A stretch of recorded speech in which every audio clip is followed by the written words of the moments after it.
அழகே அழகு upcoming episode. நான் இப்ப தான் புதுசா வீடியோ போட்டுட்ருக்கேன். வீடியோ பார்க்குறவங்க மறக்காம என்னோட சேனல சப்ஸ்கிரைப் பண்ணுங்க. பெல் ஐக்கான கிளிக் பண்ணுங்க. நீங்க பண்ற ஒவ்வொரு சப்ஸ்கிரைபுமே பார்த்தீங்கன்னா, எனக்கு ரொம்ப ஹெல்ப்ஃபுல்லா இருக்கும். தங்கராஜ் பார்த்தீங்கன்னா, ரேகாவ அடிச்சதுக்காக அவங்க மாமனார் கால்ல விழுந்து மன்னிப்பு கேட்குறாரு. மன்னிப்பு கேட்டுட்டு அதுக்கப்புறம் ரேவதிய வர சொல்லுங்க அப்படின்னு சொல்றாங்க. அவங்க அம்மாவும் பார்த்தீங்கன்னா, ரேவதிய கூப்பிடுறாங்க. ரேவதிகிட்டயும் மன்னிப்பு கேட்குறாரு. நான் உன்ன அடிச்சது தப்பு தான். நீ என் பக்கம் நிக்கல. அதனால தான் நான் கோவத்துல அது மாரி பண்ணிட்டேன். இதுக்கப்புறம் நான் உன்ன அடிக்க மாட்டேன். வா நம்ம வீட்டுக்கு போலாம். நீ பாப்பாவ கூட்டிட்டு வா நம்ம வீட்டுக்கு போலாம்ன்னு சொல்லி பார்த்தீங்கன்னா, தங்கராஜ் கூப்பிடுறாங்க. உடனே பாக்கியராஜ் பார்த்தீங்கன்னா, அதெல்லாம் அவளாலாம் வர முடியாது. அவலாம் வரமாட்டா. நீங்க போங்க அப்படின்னு சொல்றாங்க. அவங்க அப்பா எவ்வளோ சொல்றாங்க. கொஞ்சம் பொறுமையா தான் இரு பாக்கியராஜ். எதுக்கு நீ இப்ப கத்திட்டு இருக்க? வீடுனா, குடும்பம்னா சண்டை சச்சரவு வரதான் செய்யும். அதுக்குன்ட்டு அவள அனுப்ப மாட்டேன்னு சொன்னா எப்படி? அவ போணும்னு நெனச்சா அவ போட்டுமே அப்படின்னு சொல்றாங்க. இல்லப்பா அதெல்லாம் அனுப்ப முடியாது. அவர அங்க கூட்டு போய் அவள இல்லாத சித்திரவதை பண்ணுவாங்க, கொடுமைப்படுத்துவாங்க. கேட்கறதுக்கு ஆள் இல்லன்றதுக்காக என்ன வேணாலும் செய்யலாமா? அப்படின்னு பார்த்தீங்கன்னா, பாக்கியராஜ் சொல்றாங்க. அதுக்கப்புறமா தங்கராஜ் பார்த்தீங்கன்னா, உன்ன நான் அடிச்சேன். உன்கிட்ட நான் வந்து இப்ப மன்னிப்பு கேட்டுட்டேன். உன்ன கூட்டு போவதுக்காக தான் நான் இங்க வந்திருக்கேன். இப்ப நீ என் கூட வரியா? இல்லையா? நீ என் கூட வா பாப்பாவ கூட்டிட்டு வா போலாம் நம்ம வீட்டுக்குன்னு கூப்பிடுறாங்க. பாக்கியராஜ் பார்த்தீங்கன்னா, "நீ ஒண்ணும் இப்போ போ தேவையில்ல ரேவதி. நீ உள்ள போ. அண்ணன் பேச்ச கேட்கறதா இருந்தா நீ உள்ள போ" அப்படின்னு பார்த்தீங்கன்னா, பாக்கியராஜ் ஒரு பக்கம் சொல்றாங்க. தங்கராஜ் ஒரு பக்கம் கூப்பிடுறாங்க. ரேவதி என்ன முடிவு எடுக்க போறாங்கன்னு தெரியாம குடும்பத்தில இருக்கவங்க எல்லாரும் பார்த்தீங்கன்னா, ஒரு மாரி டென்ஷனா இருக்காங்க. கடைசியில ரேவதி பார்த்தீங்கன்னா, உள்ள போயிடுறாங்க. அதுக்கப்புறம் ரேவதியோட அவங்க அப்பா பார்த்தீங்கன்னா, "அவ ஏதோ கொஞ்சம் வருத்தத்தில இருக்கிறா போல மாப்பிள. ஒரு 2 நாள் போகட்டும். நானே அவகிட்ட பேசி அனுப்பிச்சு வைக்கிறேன்" அப்படின்னு சொல்றாங்க. உடனே தங்கராஜ் பார்த்தீங்கன்னா, "இவ்வளோ நாள் நான் உங்களுக்கு நல்லவனா தெரிஞ்சேன். ஒரு நாள் ஒரு நாள் நான் கோவப்பட்டதுக்காக, இப்ப நான் உங்க எல்லாருக்கும் கெட்டவனா ஆயிட்டேன்ல" அப்படின்னு சொல்றாங்க. உடனே அவங்க அப்பா பார்த்தீங்கன்னா, "அதெல்லாம் இல்ல மாப்பிள. ஏன் நீங்க இந்த மாரிலாம் பேசுறீங்க? அவ ஏதோ வருத்தத்தில இருக்கா. ஒரு 2 நாள் இங்க தான் இருக்கட்டுமே. எங்க இருக்கிறா? எங்க வீட்ல தானே இருக்கா. இருந்துட்டு வரட்டுமே" அப்படின்னு சொல்றாங்க. "சரிங்க மாமா நான் கிளம்புறேன்" அப்படின்னு கிளம்புறாங்க. சுரேஷுமே பார்த்தீங்கன்னா, அவர் அது மாரி பேசிட்டு போனது சுரேஷுக்குமே கொஞ்சம் கஷ்டமா இருக்கும். அதுக்கப்புறம் பார்த்தீங்கன்னா, ரேவதி வந்து உட்காந்துட்டு இருப்பாங்க. மலர் போயிட்டு பார்த்தீங்கன்னா, "நீங்க அவர் கூப்பிட்டோனே அவர் கூட நீங்க போயிடுவீங்கன்னு நெனச்சேன். ஆனா நீங்க போவாதது எனக்கு ஆச்சரியமா இருக்கு" அப்படின்னு சொல்றாங்க. "அண்ணன் அவ்வளோ சொல்லும்போது நான் எப்படி மலர் போறது? அண்ணனுக்காக தான் நான் போகல" அப்படின்ற மாரி சொல்லிட்டு இருக்காங்க. கொஞ்ச நேரத்தில மதியம் பார்த்தீங்கன்னா, காஃபி எடுத்துட்டு வந்து அவங்க 2 பேருக்கும் குடுக்குறாங்க. உடனே ரேவதி பார்த்தீங்கன்னா, "நானும் எங்க வீட்டுக்காரர்கிட்ட அடி வாங்கிட்டேன். மதியம் அடி வாங்கிட்டா. இன்னும் நீங்க ஒருத்தர் தான் பாக்கி அண்ணி" அப்படின்னு சொல்றாங்க. உடனே மலர் பார்த்தீங்கன்னா, "ஆ உங்க அண்ணன் என்ன அடிச்சுருவாரா?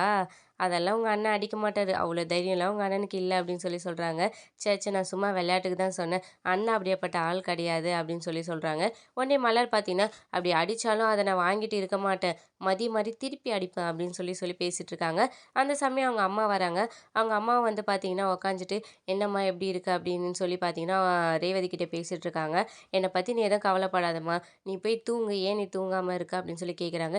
"எங்கம்மா எனக்கு தூக்கமே வரல. உன்ன நினச்சு ஒரு பக்கம் கவலையா இருக்கு" அப்படின்னு சொல்றாங்க. "நீ எல்லாம் எதுவும் கவலைப்படாதம்மா. நான் ஓகேவா தான் இருக்கேன். நம்ம வீட்ல தானே இருக்கேன். அப்புறம் என்ன?" அப்படின்னு கேட்குறாங்க. "எங்கம்மா இந்த பொம்பளைங்களோட வாழ்க்கையே ரொம்பவே கஷ்டமா போகுது. எதுக்கு தான் இந்த ஆம்பளைங்ககிட்டலாம் இப்படிலாம் அடிபட்டு நம்ம சாவறதா இருக்கு" அப்படின்னு அவங்க ஒரு பக்கம் புலம்ப ஆரம்பிச்சுறாங்க. "ஒரு மெடிக்கல் டெஸ்ட் பண்ணணும்னு சொன்னேன். அதுக்கு உங்க அப்பா அவ்வளோ பேச்சு பேசினாரு. உன் வீட்டுக்காரர் உன்ன இவ்வளோ அடிச்சு அனுப்பிச்சிருக்காரு. என்னதான் நடக்குதுன்னே தெரியலம்மா" அப்படின்னு அவங்க ஒரு பக்கம் வருத்தப்பட்டு பேசிட்டு போறாங்க. உடனே மதியம் மலரும் அவங்க மெடிக்கல் செக்கப் எடுக்கணும்னு சொன்னாங்க. அதுக்கு அப்பா ரொம்பவே அவங்கள வருத்தப்படுற மாரி பேசிட்டாரு. "நீ தின்ட்டு தின்ட்டு சும்மா தூங்கிட்டு தானே இருக்க. உனக்கு எதுக்கு டெஸ்ட்லாம்?" அப்படின்ற மாரி சொல்லிட்டாரு. அதனால அத்தை ரொம்பவே வருத்தமாயிட்டாங்க அப்படின்னு மலர் பார்த்தீங்கன்னா, ரேவதி கிட்ட சொல்றாங்க. ரேவதி பார்த்தீங்கன்னா, "அம்மாவுக்கும் இது தேவை தான். எதுக்கு எடுத்தாலும் அப்பா சொல்றது தான் கரெக்ட்டு. அப்பா செய்றது தான் கரெக்ட்டுன்னு சொல்லிட்டு இருந்தாங்களே. இப்ப அவர் அப்படி சொன்னதுக்கு அப்புறம் தானே அவங்களுக்கு சுருக்குன்னு இருக்குது. இருக்கட்டும். அப்பதான் அவங்களுக்கும் எல்லாமே தெரியும், புரியும்" அப்படின்னு பேசிட்டு இருக்காங்க. அதுக்கப்புறம் பாக்கியராஜ காமிக்கிறாங்க. பாக்கியராஜ் பார்த்தீங்கன்னா, வீட்ல பார்த்தீங்கன்னா, தரணி பார்த்தீங்கன்னா, அவங்க அம்மாவ கேட்டு அடம் பிடிச்சிட்டு இருப்பாங்க. அவங்க பாட்டி உடனே கூட்டு வந்து, "உங்க அப்பா அதோ இருக்காரு பாரு, போய் உங்க அப்பா கிட்ட போய் கேளு. உங்க அம்மா எங்க? உன் தங்கச்சி எங்கன்னு சொல்லிட்டு, என் உயிர எடுக்காத" அப்படின்னு அனுப்பிச்சு விட்டுர்றாங்க. அதுக்கப்புறம் பாக்கியராஜ் பார்த்தீங்கன்னா, "இங்க வாடா, என்னடா உனக்கு பிரச்சனைன்னு" பேசுறாரு. "எனக்கு அம்மா வேணும். நான் அம்மா கிட்ட போகணும்" அப்படின்னு கேட்குறாங்க. "அம்மா வந்துருவாடா. எத்தன நாள் அங்க இருக்க போறா? இன்னும் 2 நாள்ல இங்க வந்துருவா" அப்படின்னு சொல்றாங்க. "இல்ல நான் அம்மா கிட்ட இப்ப போயே ஆகணும்" அப்படின்னு சொல்றாங்க. "அதான் நான் சொல்றேன்ல அம்மா வந்துருவாங்கன்ட்டு. இந்த மாரி அடம்லாம் பிடிக்கக்கூடாது. போ அம்மா வந்துருவாங்க. பாட்டிக்கிட்ட போய் நீ முதல்ல சாப்பிடு" அப்படின்னு தரணிய சமாதானப்படுத்தி அனுப்பிச்சு வைக்கிறாரு. அதுக்கப்புறம் தங்கராஜ் பார்த்தீங்கன்னா, சுரேஷ்க்கு கால் பண்றாங்க. ஆனா சுரேஷும், பாக்கியராஜும் இங்க பேசிட்டு இருப்பாங்க. பாக்கியராஜ் கிட்ட பார்த்தீங்கன்னா, சுரேஷ் இப்ப அக்கா ஓகேவா அப்படின்னு கேட்பாங்க. அவ எப்பதான் ஓகேவா இருந்திருக்கா? அந்த ஆள கட்டுனதுலேருந்து அவளுக்கு நிம்மதியே இல்ல. எப்ப பார்த்தாலும் இந்த மாரி தான் பண்ணிட்டு இருக்கா. அவ தான் நம்மகிட்ட எதுவுமே சொல்ல மாட்றா அப்படின்னு சொல்லிட்டு இருக்காங்க. இப்போ ஓகே தான். மலர்கிட்டயும், மதிக்கிட்டயும் உள்ள பேசிட்டு இருக்காங்க அப்படின்னு பாக்கியராஜ் சொல்லிட்டு இருக்காங்க. அந்த சமயம் தங்கராஜ் பார்த்தீங்கன்னா, ஒரு 2, 3 வாட்டி கால் கால் பண்ணுறாங்க. சுரேஷ் பார்த்தீங்கன்னா பாக்கியராஜ் கிட்ட பேசிட்டு இருக்கிறதுனால காலை வந்து அவாய்ட் பண்ணுறாரு. உடனே தங்கராஜ் பார்த்தீங்கன்னா, என்ன இவன் கூட ஃபோன் எடுக்க மாட்டேங்கிறான், நம்ம எப்போ ஃபோன் பண்ணாலும் உடனே அட்டெண்ட் பண்ணுவானேன்னு சொல்லி ஒரு பக்கம் யோசிச்சுட்டு இருக்காரு. அதுக்கப்புறம் பாக்கியராஜ் பார்த்தீங்கன்னா, சுரேஷ்க்குமே அட்வைஸ் பண்றாரு. "நீயும் அவர்கிட்ட ரொம்ப வச்சுக்காதடா. அவர் கூப்பிட்ட உடனே ஓடிட்டு இருக்காத. என்ன ஏதுன்னு கூட கேட்காம. அதனால ஒரு அளவா இரு, லிமிட்டா இரு. அதுதான் நம்மளுக்கும் மரியாதை." அப்படின்ற மாரி சொல்லிட்டு இருக்காரு. "சரிண்ணா, நான் பார்த்துக்கிறேண்ணா" அப்படின்னு சொல்லி சுரேஷ் சொல்றாங்க. அதுக்கப்புறம் பார்த்தீங்கன்னா, தங்கராஜ் வீட்ல சாப்பிடுறாங்க. அவங்க அம்மா பார்த்தீங்கன்னா, காஞ்சு போன ஒரு தோசை எடுத்துட்டு வந்து தட்டுல போடுறாங்க. "அம்மா என்னம்மா தோசை காஞ்சு போயிருக்கு?" அப்படின்னு சொல்லி கேட்குறாங்க. "7:30 மணிக்கே சுட்டு வச்சுட்டேன்டா. அதனால அது அப்படிதான் இருக்கும். சாப்பிடு" அப்படின்னு சொல்லி சொல்றாங்க. "என்னம்மா ஒரே ஒரு சட்னி தான் வச்சிருக்கீங்கன்னு?" கேட்குறாங்க. பின்ன என்னடா என்ன எத்தன வைக்க சொல்ற? என்னாலலாம் முடியாதுடாப்பா! நீ பாட்டுன்னு அவள அடிச்சு அமுச்சு விட்டுட்டு, இப்ப யார் இங்க அவஸ்தைப்படுறது? அப்படின்னு சொல்லி அவங்க ஒரு பக்கம் புலம்பிட்டு இருக்காங்க. எதுக்குடா ஒரு பொண்ணெல்லாம் கை நீட்டி அடிக்கிறது தப்பு தானடா! எதுக்குடா நீ கை நீட்டி அடிச்ச? அப்படின்னு சொல்லி கேட்குறாங்க. அம்மா அந்த நேரத்துல எனக்கு என்ன பண்றதுன்னு தெரியல. கோவமாயிடுச்சு. அதனால தான் அடிச்சுட்டேன் அப்படின்னு சொல்லி சொல்றாங்க. நீ பாட்டு அடிச்சுட்ட. அவ அங்க போய் உக்காந்துட்டா. இங்க யார் இந்த வேலையெல்லாம் செய்றது? அப்படின்னு சொல்லி கேட்குறாங்க. ஏம்மா வேலை செய்றவங்கள செய்ய சொல்றது தானே அப்படின்னு சொல்லி கேட்குறாங்க. வேலை செய்றவங்க என்ன வேலையோ அந்த வேலை தான்டா செய்வாங்க. சமையல்லாம் செய்ய மாட்டாங்க. அதெல்லாம் நம்ப தான் செய்யணும். இப்ப பாரு எனக்கே ஆல்ரெடி கால் வலி. இப்ப நான் வேற அவஸ்தைப்பட்டுட்டு இருக்கேன் அப்படின்னு சொல்லி அவங்க ஒரு பக்கம் புலம்புறாங்க. உடனே தங்கராஜ் பார்த்தீங்கன்னா, தரணிகிட்ட "பாத்தியாடா உங்க அம்மா நம்மள விட்டுட்டு அங்க போயிட்டு ஜாலியா இருக்கிறா" அப்படின்னு சொல்லி சொல்றாங்க. "உங்க அம்மாகிட்ட பேசுறது தானடா" அப்படின்னு சொல்லி சொல்றாங்க. "அம்மாக்கு ஃபோன் பண்ணேன்ப்பா. அம்மாக்கு ஃபோனே போல. அவங்களது ஸ்விட்ச் ஆஃப்ன்னு வருது. அப்ப கூட வீட்ல வேற யாருமேவா இல்ல? அங்க உங்க சித்தப்பாக்கு யாருக்காவது ஃபோன் பண்ணி பேச தானே. உங்க அம்மா எப்ப வருவான்னு கேட்கறது தானே" அப்படின்னு சொல்லி சொல்றாங்க. அதெல்லாம் நான் கேட்க மாட்டேன். நீங்க அடிச்சதுனால தானே அம்மா போனாங்க. பாட்டி தான் சொன்னாங்க.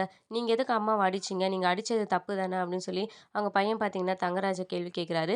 உடனே தங்கராஜுக்கு கோவம் வருது. இந்த பெரிய மனுஷன் மாரி பெரியவங்க விஷயத்துலலாம் தலையிடுற வேலை வச்சுக்காத. ஒழுங்கு மரியாதையா போடா போய் மேல போய் படு போ அப்படின்னு சொல்லி சொல்றாங்க. இந்த மாரி என்னையும் நீங்க திட்டுனீங்கன்னா, நானும் அம்மா கிட்டயே போயிடுவேன்னு சொல்றாங்க. வாய உடைச்சிடும். ஒழுங்கா போய் படு போ அப்படின்னு சொல்லிட்டு பார்த்தீங்கன்னா, அவன அதட்டி அமுச்சு வச்சுடுறாங்க. உடனே அவங்க அம்மா பார்த்தீங்கன்னா, எதுக்குடா இப்ப அவன் மேல கோவத்த காட்டுற? அப்படின்னு சொல்லி கேட்குறாங்க. அது ஒண்ணும் இல்லம்மா. அவன் என்னம்மா இவ்ளோ பேச்சு பேசுறான் அப்படின்னு சொல்லி சொல்றாங்க.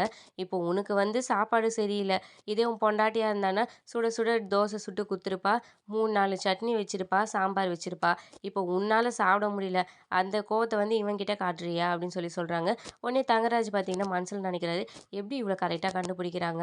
இது எப்படி தான் நம்ம சாப்பிடுறதுன்னு தெரியலையே! எப்பதான் அவ வருவான்னு தெரியலையேன்ற மாரி ஒரு மாரி யோசிக்கிறாரு. சரி, சரி சாப்பிட்டுட்டு எல்லாத்தையும் அங்க கழுவி வச்சுட்டு வா. நான் போய் படுக்கிறேன். என்னால இதுக்கு மேலலாம் நிக்க முடியாதுப்பா அப்படின்னு சொல்லி போறாரு. என்னது நான் எல்லாத்தையும் எடுத்து வைக்கணுமா? ஆமா நீ தான்டா எடுத்து வைக்கணும். நீ சாப்பிடுற வரைக்கும் என்னால இங்க நின்னுட்டு இருக்க முடியாதுடா. எனக்கு கால் வலிக்குது. நான் போய் அவன தூங்க வச்சுட்டு நான் போய் படுக்கிறேன் அப்படின்னு சொல்லிட்டு அவங்க பார்த்தீங்கன்னா போயிடுறாங்க. தங்கராஜ் பார்த்தீங்கன்னா ரொம்பவே ஒரு மாரி சோகமா ஏதோ ஒரு தப்பு பண்ணிட்டோன்றத வந்து உணர்ந்துட்டு பார்த்தீங்கன்னா, அதையே யோசிச்சுட்டு இருக்காரு. அதுக்கப்புறம் மதியையும் சுரேஷையும் காமிக்கிறாங்க. மதி பார்த்தீங்கன்னா, நைட்டு படுக்கிறதுக்காக பெட்லாம் பார்த்தீங்கன்னா, ரெடி பண்ணிட்டு பார்த்தீங்கன்னா, உட்காந்துட்டு இருக்காங்க. அந்த சமயம் சுரேஷ் பார்த்தீங்கன்னா, உள்ள வராங்க. அவங்க பார்த்தீங்கன்னா, "வேலை எந்த அளவுக்கு போயிட்டுருக்கு? வேலையோட ப்ராசஸ் எப்படி போகுது?" அப்படின்னு சொல்லி கேட்குறாங்க. "போயிட்டுருக்கு ஏதோ" அப்படின்னு சொல்லி சொல்றாங்க. "வேலை கிடைச்சிருமா?" அப்படின்னு சொல்லி சொல்றாங்க. "வேலை கண்டிப்பா கிடைச்சே ஆகணும் 3 மாசத்துக்குள்ள" அப்படின்னு சொல்லிட்டு மதி சொல்றாங்க. அப்புறம் உடனே சுரேஷ் பார்த்தீங்கன்னா, ஸ்டேஷன்லேருந்து கால் வருது. உடனே கால் அட்டெண்ட் பண்ணிட்டு டென்ஷன் ஆகுறாரு. "என்னய்யா 24 மணி நேரமும் நான் உங்களோட ஸ்டேஷன்ல என்ன நடக்குது? என்ன இப்ப கேஸ் அப்படின்ட்டு யோசிச்சுட்டு இருக்க முடியுமா? எதுவா இருந்தாலும் காலைல வந்து பேசிக்கலாம். காலைல வந்து நான் பேசுறேன் அப்படின்னு சொல்லிட்டு பார்த்தீங்கன்னா, டென்ஷனா ஒரு மாரி கால கட் பண்ணிடுறாரு. அந்த சமயம் மதி பார்த்தீங்கன்னா, எனக்கு வேலை போன விஷயம் எதனாலன்னு உங்களுக்கு தெரியுமா? யாராலன்னு தெரியுமான்னு சொல்லி கேட்குறாங்க. அதான் சொன்னியே கரஸ்பாண்டன்ட் ஆளு அப்படின்னு சொல்லி கேட்குறாங்க. என்ன ரீசனுன்னு தெரியுமான்னு சொல்லி கேட்குறாங்க. ரீசனா இந்த வீட்ல என்ன நடக்குது, ஏது நடக்குதுன்னே எனக்கு தெரியாது. உனக்கு வேலை போனதுக்கான ரீசன என்கிட்ட கேட்ட எனக்கு எப்படி தெரியும்? அப்படின்னு சொல்லி சுரேஷ் சொல்றாரு.